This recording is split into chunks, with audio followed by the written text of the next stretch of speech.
Năm 1227, Thành Cát Tư Hãn qua đời sau một đời chinh phạt khiến cả lục địa Á Âu rúng động.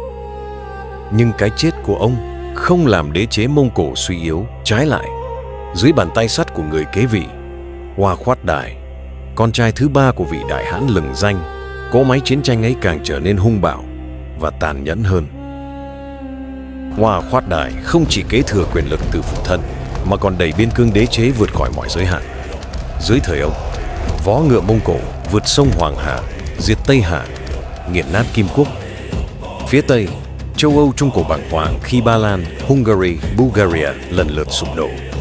Các hiệp sĩ Thiên Chúa giáo kiêu hãnh bị bẻ gãy chỉ trong vài tuần lễ. Vương triều Kievan Rus bị thôn tính, Ba Tư tan rã và nền văn minh Hồi giáo Trung Á bị thiêu rụi. Bất cứ nơi nào quân Mông Cổ quét qua, cỏ đều không mọc nổi. Không một thần linh nào có thể che chở cho những kẻ đứng sai phía lịch sử. Năm 1241, Hoa Khoát Đài qua đời. Đế chế Mông Cổ rơi vào biến động. Chính thất hoàng hậu thoát liệt Ca Tôn bước lên vũ đài quyền lực, nắm lấy ngôi nhiếp chính. Suốt 5 năm, bà điều hành cả đế chế bằng mưu lược sắt đá, mở đường đưa con trai Quý Do lên làm đại hãn vào năm 1246. Thế nhưng chỉ 2 năm sau, cái chết đột ngột của Quý Do đã đẩy đế quốc vào một cuộc tranh đoạt quyền lực mới. Các dòng họ quyền thế trong vương thất bước vào một cuộc đấu âm ỉ mà khốc liệt. Dòng Hoa Khoát Đài muốn giữ ngai vàng, dòng Sát Hợp Đài vùng Trung Á cũng không chịu đứng ngoài. Nhưng giữa lúc chính trường rối ren, một cái tên bắt đầu tỏa sáng, Mông Kha, con trai trưởng của Thoát Lỗ, được hậu thuẫn bởi hai em trai là Hốt Tất Liệt và Húc Liệt Ngột. Mông Kha từng bước khuất phục các đối thủ chính trị, dập tắt những chia rẽ trong đại tộc và đặt dấu chấm hết cho một thập kỷ hỗn loạn. Trật tự mới được thiết lập, và tại trung tâm thảo nguyên Mông Cổ, một quyền lực tuyệt đối đang hình thành, sẵn sàng định đoạt vận mệnh của toàn cõi phương Đông. Năm 1251, đế chế Mông Cổ có chủ nhân mới, Mông Kha lên ngôi đại hãn. Ngay lập tức, cỗ máy chiến tranh khổng lồ lại chuyển mình, tiếp tục cuộc bành trướng gieo rắc kinh hoàng. Ở phía Tây, vó ngựa Mông Cổ tàn phá đến tận Tây Á. Thành Bát Đa Hoa Lệ, trung tâm của thế giới Hồi giáo, bị hủy diệt.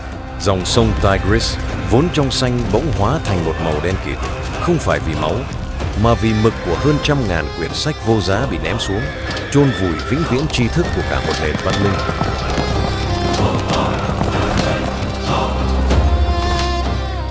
Mũi dùi tiếp theo chĩa về phương Nam. Đại tướng Ngột Lương Hợp Thai, lính Ấn tiên phong, nhận nhiệm vụ tiêu diệt Đại Lý và Đại Việt, tạo thành một gọng kìm chết chóc uy hiếp toàn bộ Nam Tống. Năm 1253, Vương quốc Đại Lý sụp đổ. Vua Đoàn Hưng Trí cúi đầu dâng đất nước cho giặc. Cánh cửa phía Bắc dẫn vào Đại Việt đã mở toang, mối họa diệt vong cận kề. Tin dữ như sét đánh truyền về Thăng Long, vua Trần Thái Tông lập tức triệu tập triều đình. Không khí căng như dây đàn, lời vua vang lên, trĩu nặng ưu tư. Ngài nhắc lại sự thật tàn khốc. Từ khi trỗi dậy, quân Mông Cổ là một cơn cuồng phong không thể cản phá. Chưa một vương quốc nào đứng vững trước thế giặc như lửa cháy. Đại Việt cần một viên đại tướng phi thường, dám dẫn quân tiên phong ra biên thủy, đối mặt trực diện với cơn bão táp đó. Triều đình lặng yên, một sự tĩnh lặng đến ngột ngạt. Các đại thần bàn tán, bàn lui suốt nửa ngày trời mà không ai dám đứng ra. Sứ mệnh này không khác gì đi vào hang cọp, đối đầu với Ngột Lương Hợp Thai, đại tướng bậc nhất của Mông Cổ lúc bấy giờ. Cửa thắng gần như không có.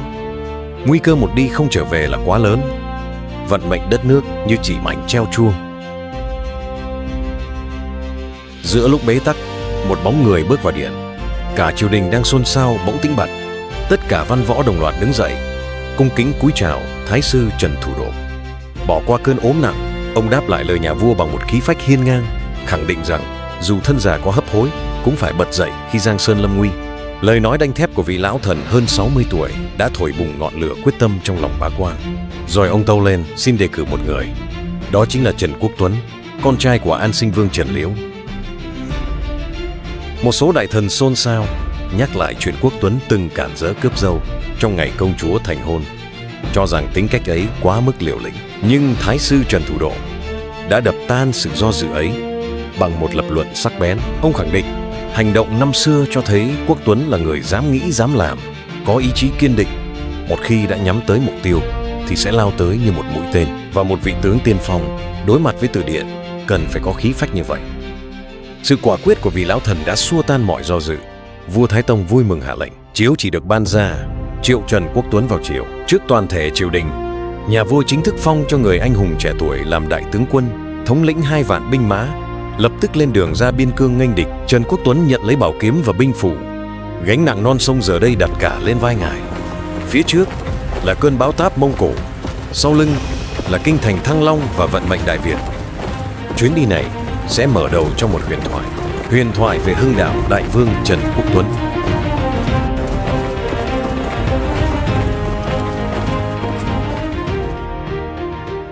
Ở nơi biên ải xa xôi, lúc bấy giờ 5.000 quân tiên phong Mông Cổ dưới trướng Triệt Triệt Đô đã siết chặt vòng vây, dùng kế hiểm độc đẩy hàng vạn dân thường đói khát về phía trước làm lá chắn sống, ép Trần Quốc Tuấn vào thế tiến thoái lưỡng nan, mở cổng thành mất, giữ cổng lỏng dân ly tán. Giữa cơn binh biến, chính nội bộ tướng sĩ cũng nổi lên xô xát, tiếng gào thét đòi cứu người thân xé tan hàng ngũ. Giữa lúc nguy cấp nhất, Trần Quốc Tuấn đích thân lao ra, uy nghiêm như một ngọn núi. Sự hiện diện đanh thép và mệnh lệnh quyết đoán của ngài đã dẹp tan hỗn loạn, thắp lên ngọn lửa hy vọng và củng cố lại hàng ngũ.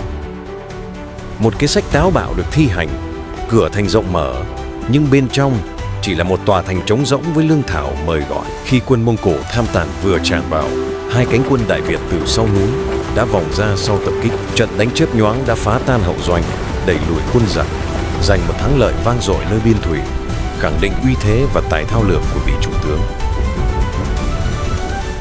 Thất bại của Triệt Triệt Đô như cái tát thẳng vào mặt đại hán Mông Kha.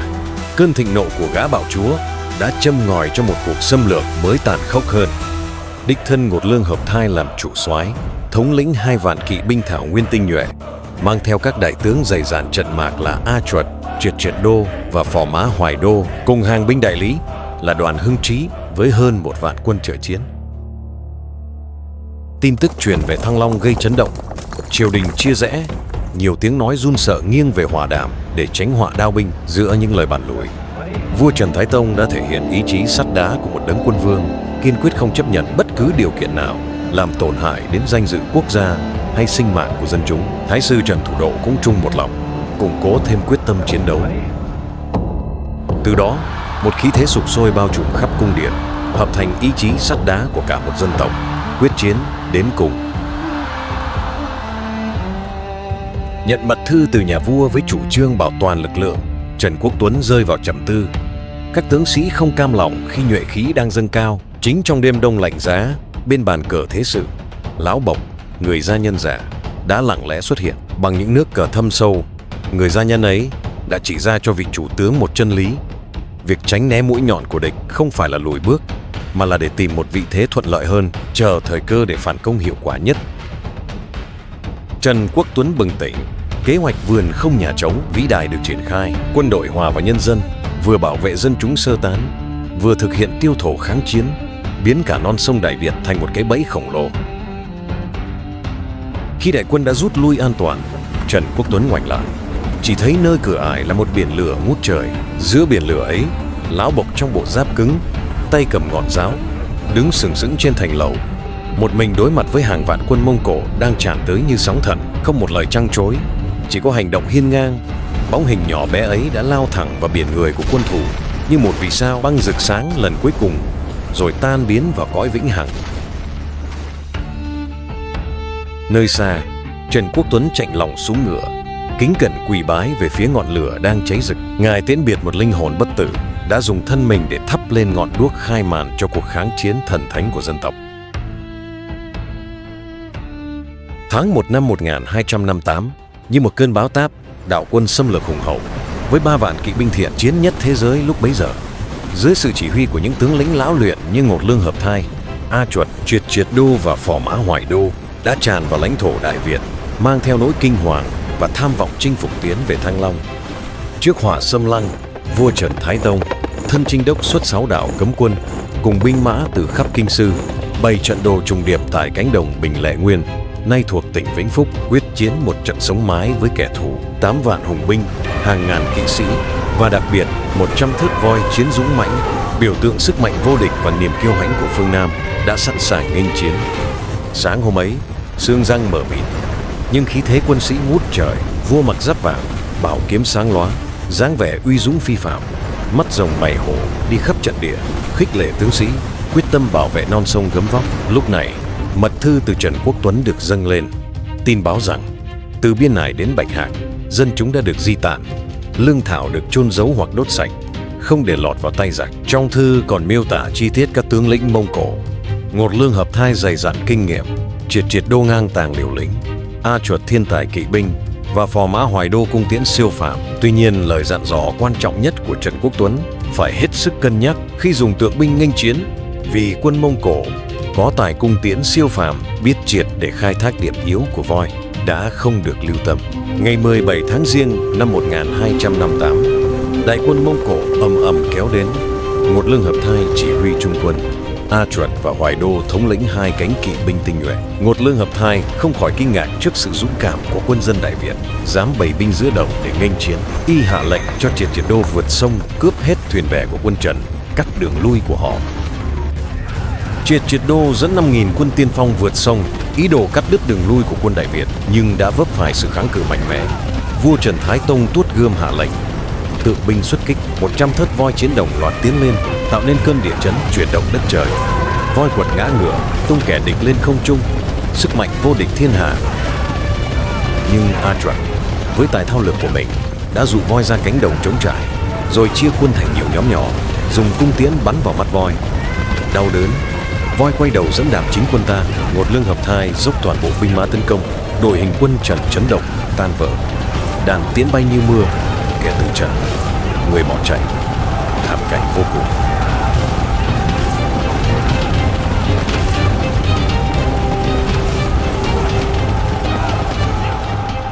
Vua Trần Thái Tông muốn liều mình quyết chiến đến cùng, thì Lê Tần đã xuất hiện như một tia chớp sáng, dẫn kỵ binh dũng mãnh xé toang vòng vây, thúc giục vua Trần Thái Tông rút lui. Lời ông vang vọng đanh thép: bệ hạ phải coi xã tắc làm trọng, như nay chỉ là bệ hạ dốc túi đánh nước cuối cùng thôi, xin bệ hạ xuống thuyền lui về Thăng Long. Lời ấy như đánh thẳng vào tâm can vua Trần Thái Tông. Vua nhìn lại chiến trường lần cuối và nhanh chóng rút về bến thuyền. Trên dòng sông cuộn sóng, khi mũi tên giặc vẫn ào ạt truy đuổi, các binh sĩ Đại Việt đã lập thành lá chắn kiên cường, che chắn từng bước cho vua xuống thuyền. Lê Tần một lần nữa chứng tỏ lòng trung thành của mình. Ông dùng sạp thuyền làm mộc, đỡ lấy từng mũi tên độc, bảo vệ long thể khỏi trùng trùng hiểm nguy. Cùng lúc đó, từ phía sau lưng địch, cánh quân của Trần Khánh Dư như từ trên trời rơi xuống, tung đòn đánh bất ngờ, làm rối loạn đội hình giặc. Quân bộ ta dù đối mặt với áp lực khổng lồ, vẫn kiên cường giữ vững trận địa, kháng cự từng tấc đất. Trong cuộc chiến sinh tử ấy, đất nước còn mãi mãi ghi công Phạm Cụ Trích và Phú Lương Hầu, hai vị tướng tài ba đã bất chấp hiểm nguy, dẫn thuyền đến tiếp ứng kịp thời. Phạm Cụ Trích với tinh thần quả cảm phi thường đã một mình chặn đứng bước tiến quân thù, để thuyền rồng của hoàng đế có thể rút an toàn về bến Lãnh Mỹ. Nhưng cũng chính nơi đó, người anh hùng đã ngã xuống, hiến trọn xương máu mình cho non sông. Khi màn đêm buông xuống, hai bên lui quân, hoàng đế về đến Phù Lỗ, lập tức chỉ đạo thiết lập phòng tuyến vững chắc, đồng thời ra lệnh phá cầu Phù Lỗ, giao nhiệm vụ cản giặc cho Phú Lương Hầu. Mục tiêu là làm chậm bước tiến của quân thù, tạo thời gian quý báu cho cuộc rút lui và tái tổ chức lực lượng. Về đến Đông Bộ Đầu, vị thái sư già dặn, đầy kinh nghiệm, Trần Thủ Độ đã đứng đó đón vua khi hoàng đế vẫn còn băn khoăn về việc giữ Thăng Long. Chính lời nói trấn an bất hủ của Trần Thủ Độ đã dẹp tan mọi lo âu, củng cố ý chí chiến đấu. Nếu đầu thần còn chưa rơi, thì xin bệ hạ đừng lo. Ông đề xuất một quyết định táo bạo nhưng đầy tính toán, tạm thời lui về Thiên Mạc. Đây không phải là sự rút lui hèn nhát, mà là một kế hoạch chiến lược vĩ đại. Thái úy được sai đưa quân về Thiên Mạc, hai hoàng tử được lệnh về Long Hưng, Thiên Trường, không chỉ để an toàn mà còn để hiệu triệu và tập hợp thêm lực lượng quân tinh nhuệ từ các vùng. Mục tiêu tối thượng là tập trung về Thiên Mạc để bàn định kế sách phản công, để tạo thế chủ động và để biến mọi bất lợi thành lợi thế.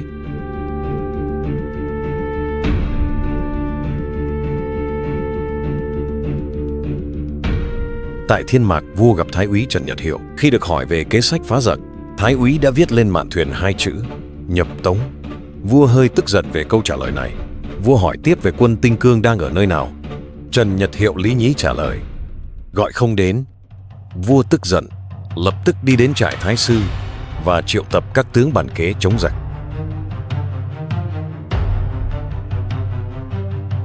Trong khi triều đình Đại Việt đang từng bước củng cố lực lượng, quân Mông Cổ dưới sự chỉ huy của Ngột Lương Hợp Thai lại rơi vào tình thế khốn đốn. Hắn đã dẫn kỵ binh tiến quá xa, bỏ lại đoàn Hưng Trí với đạo quân ô hợp phía sau. Nắm bắt thời cơ vàng, quân ta dưới sự chỉ huy của Trần Quốc Tuấn đã mai phục, chặn đánh quân tiếp lương của giặc, đốt cháy toàn bộ lương thực, buộc chúng phải quay về Đại Lý. Đòn đánh này như một lưỡi dao sắc bén cắt đứt yết hầu của quân thủ, khiến quân của đoàn Hưng Trí rơi vào cảnh tiến thoái lưỡng nan, thiếu lương thực trầm trọng, tinh thần chiến đấu suy yếu đến cực điểm. Lại nói quân Mông Cổ tuy đã phá vỡ được mặt trận Bình Lệ Nguyên, nhưng không bắt sống được vua Trần, khiến Ngột Lương Hợp Thai vô cùng tức giận về Triệt Đô. Kẻ làm tướng mà không nghiêm lệnh trên để hại cho binh uy ắt không thể tha thứ. Biết Ngột Lương Hợp Thai sẽ không tha cho mình, Triệt Đô bèn uống thuốc độc tự tử. Sáng sớm hôm sau, kỵ binh Mông Cổ thẳng đường tiến về Phủ Lỗ. Thấy cầu đã bị phá sập, giặc tìm cách vượt sông và mau chóng đánh tan phòng tuyến của quân ta. Phú Lương hầu cùng toàn bộ binh sĩ Thánh Dực dưới trướng đã anh dũng tử chiến kìm chân quân Mông ở phía bên kia cầu Phủ Lỗ, giúp cho quân ta có đủ thời gian rút theo sông Cà Lồ ra sông Cái, rồi xuôi về bến Đông Bộ Đầu. Tới lúc này thì không sức gì cản được kỵ binh Mông Cổ tiến về Thăng Long nữa. Khi Ngột Lương Hợp Thai hùng hổ tiến vào Thăng Long, thay vì bắt được vua Trần, hắn chỉ tìm thấy một tòa thành trống rỗng, không một hạt lương thực, không một bóng người. Sự tức giận của hắn bùng lên như ngọn lửa hừng hực. Hắn ra lệnh cho binh lính nhấn chìm Thăng Long trong biển lửa. 61 phố phường bị thiêu rụi. Đó là sự phẫn nộ của kẻ chiến thắng ảo tưởng, đối diện với chiến thuật vườn không nhà trống đầy mưu lược của Đại Việt. Nhưng Thăng Long trống rỗng không có nghĩa là Đại Việt đã thất bại. Trước khi lui về Thiên Mạc, Trần Thủ Độ đã ra lệnh cho các lộ điều quân về hội tại bãi Mạn Trù. Lệnh triệu tập vang khắp bốn phương, các cánh quân tinh nhuệ từ khắp nơi, quân Tinh Cương và quân của các hoàng tử đều tề tựu, hội tụ về một mối. Khí thế đánh giặc của quân dân Đại Việt lúc này dâng cao ngút trời, như sóng biển trào dâng, chuẩn bị nhấn chìm bè lũ xâm lược. Trong khi đó, Ngột Lương Hợp Thai lâm vào cảnh tiến thoái lưỡng nan, lương thực cạn kiệt, cỏ cho ngựa không còn. Sự lo lắng gặm nhấm tâm can hắn. Hắn nóng lòng chờ quân đoàn Hưng Trí, nhưng không thấy tăm hơi. Mật thư của đoàn Hưng Trí gửi đến càng làm hắn kinh hoàng. Quân Đại Việt đã chặn đánh quân Tiếp Lương, khiến quân Thoán Bạc hoảng loạn tan tác. Một nỗi sợ hãi lớn bao trùm Ngột Lương Hợp Thai khi con đường rút lui của hắn đang bị cắt đứt. Khi thời cơ đã chín muồi, từ Thiên Mạc, nơi hoàng đế và triều đình đã kiên cường ẩn mình, tập hợp và rèn giũa ý chí, ngọn lửa phục hận bùng cháy dữ dội. Hoàng đế đã triệu tập thái sư, thái úy cùng toàn thể các tướng lĩnh đến để bàn định kế sách phản công, để giáng đòn quyết định vào bè lũ xâm lược. Tại hội nghị lịch sử đó, tinh thần quyết chiến bùng lên mạnh mẽ, biến mọi lo âu thành ý chí sắt đá. Hoàng đế đã ra lời dụ hùng tráng như tiếng chống trận, kêu gọi toàn thể binh sĩ đồng lòng, quyết tâm giữ vững Giang Sơn bờ cõi. Lời dụ ấy như tiếng chuông ngân vang, thức tỉnh hồn sông núi, khơi dậy lòng yêu nước nồng nàn trong mỗi trái tim người lính. Khí thế ấy lay động trời đất, báo hiệu một cuộc phản công long trời lở đất sắp diễn ra.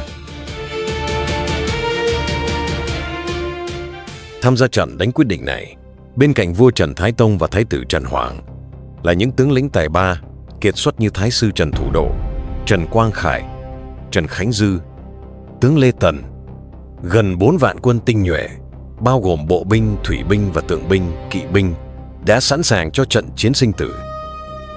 Với một kế hoạch tấn công bất ngờ, đúng ngày đã định, hai cánh quân thủy bộ hùng dũng xuất phát, thẳng tiến về kinh đô Thăng Long. Thuyền đổ ra chặt sông, tiếng khua nước rào rạt. Hoàng thái tử Trần Hoàng lĩnh ấn tiên phong đi trên chiếc lâu thuyền Kim Ngư có Khuê Kình làm phó tướng. Vua Thái Tông đi với đạo trung quân trên chiếc lâu thuyền Kim Phượng có tướng Lê Tần dưới trướng. Các vệ quân hùm sói đều chia ra đi hộ vệ trên các thuyền áp sát thuyền Ngự và thuyền của Hoàng thái tử. Đại quân theo vua tiến ra sông Cái, rồi ngược về bến Đông Bộ Đầu. Thuyền quân đi được chừng nửa canh giờ, bỗng có gió đông nam thổi nhẹ. Lát sau, gió thổi mạnh hơn, các thuyền đều dương cả hai buồng. Thuyền lướt nhẹ trên mặt nước mà nhanh như ngựa chạy. Sau khi đến bến Đông Bộ Đầu, các đô tướng nhanh chóng đem quân của mình đến mai phục tại các nơi hiểm yếu đã định, xương răng trắng cả kinh thành. Trong khi đó tiền quân là đạo quân bộ, gồm đủ tượng binh, kỵ binh hội quân ở Sơn Nam Thượng đã tiến về Thăng Long từ lúc sẩm tối và tách làm hai hướng. Khoảng 5.000 kỵ binh và tượng binh tinh nhuệ hợp thành một mũi tiến công mãnh liệt về phía Tây, còn khoảng 3.000 bộ binh tiếp tục tiến sát khu địch đóng quân từ mặt Nam. Đến nửa đêm, khi quân giặc vẫn chìm trong giấc ngủ say, không hề hay biết về sự hiện diện của quân ta, các mũi tiến công đã tiếp cận các tuyến canh gác của địch. Nắm bắt thời cơ vàng ngọc, mặc dù thủy binh và đạo quân chủ lực còn ở xa, tướng tiên phong Trần Khánh Dư đã lập tức hạ lệnh đánh úp thẳng vào trại giặc. Bộ binh, tượng binh và kỵ binh của ta thần tốc lao vào khu lều trại quân Mông Cổ. Kỵ binh của ta được sự hỗ trợ của tượng binh chớp nhoáng tiêu diệt kỵ binh địch, đồng thời từng nhóm bộ binh tổ chức bao vây, tiêu diệt quân giặc ngay trong lều trại của chúng. Quân ta từ bốn phía, theo thế trận đã được tính toán kỹ lưỡng, đồng loạt tràn vào. Mỗi mũi tên bắn ra như vãi đạn, găm vào xác quân thủ. Quân Mông Cổ từng được mệnh danh là đạo quân bách chiến bách thắng, giờ đây rơi vào cảnh hỗn loạn, bị động bất ngờ. Người không kịp mặc giáp, ngựa không kịp đóng yên, chống trả một cách yếu ớt và tan tác trong cơn hoảng loạn. Ngột Lương Hợp Thai, dù là một tướng lão luyện, cũng phải dùng mình kinh hãi trước khí thế long trời lở đất của quân Đại Việt. Hắn nhận ra thất bại đang cận kề, chỉ còn cách tháo chạy để bảo toàn mạng sống. Trong cơn cuống cuồng, hắn ra lệnh cho quân lính mở đường máu, không được mang theo của cải, bỏ lại tất cả những người chết và bị thương, tháo chạy khỏi Thăng Long về hướng Bạch Hạc. Khi quân giặc chạy tới Bạch Hạc, Sơn Vi, Phùng Lộc Hổ lại đem quân địa phương ra đánh trận, khiến giặc phải chạy lên Quy Hóa. Tại đây, chủ trại Quy Hóa là Hà Bổng cùng quân và dân trong vùng đã bố trí đánh tập kích, khiến quân Mông Cổ chết như giặc, nhưng chúng vẫn dẫm đạp lên nhau để thoát thân, như những con thú hoảng loạn tìm đường sống. Quân Mông Cổ tháo chạy còn nhanh hơn rất nhiều khi chúng đến, nhưng quân Đại Việt vẫn truy đuổi ráo riết một đoạn đường dài, mãi đến khi chúng ra khỏi biên giới Đại Việt mới thôi, khiến quân giặc táng đảm kinh hồn. Nỗi khiếp sợ in hằn mãi trong tâm trí chúng. Khi về đến Đại Lý, đạo quân của Ngột Lương Hợp Thai dừng chân tại thành Áp Xích, Côn Minh, Trung Quốc. Lúc này chỉ còn lại khoảng 5.000 tên.